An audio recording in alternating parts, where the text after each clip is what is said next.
ఒక అడవిలో బర్నబీ అనే ఒక ఎలుగుబంటి ఉండేది. బర్నబీ పండ్లను సేకరించడంలో ఒక ప్రత్యేకమైన అనుభవం కలిగి ఉంది. అది పెద్దవైన జ్యూసీగా ఉండే తీయనైన పండ్లను ఎంత కొమ్మల చాటున ఉన్నా చటుక్కన తన ముక్కుతో వాసన చూసి పసిగట్టేది.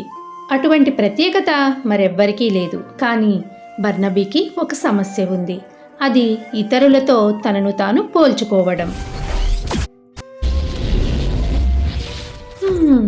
నేను ఫియోనాలా వేగంగా ఉండగలిగితే అప్పుడు ఇంకా ఎక్కువ పండ్లను సేకరించగలిగేవాణ్ణి. రేపు ఉదయాన్నే ఆ చెట్టుపైకి ఎక్కి చిటారు కొమ్మన ఉన్న కాయలన్నీ కోస్తాను.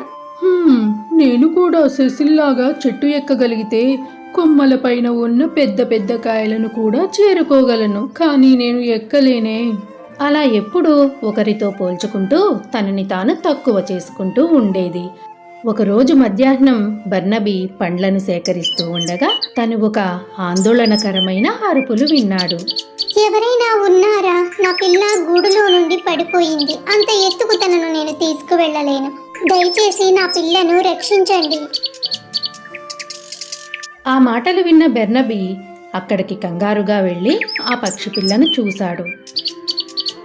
ఫియోనా వేగంగా ఉంటుంది కానీ చెట్లు ఎక్కలేదు.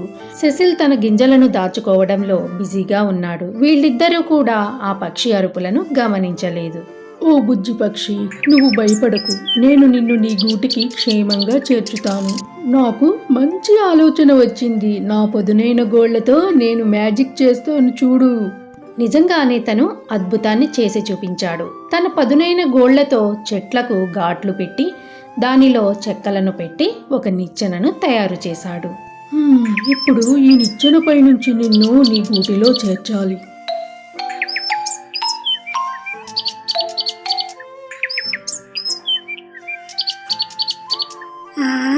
అటు చూడు, బర్నబీ చెట్టుపైకి ఎక్కాడు. ఇది అద్భుతం.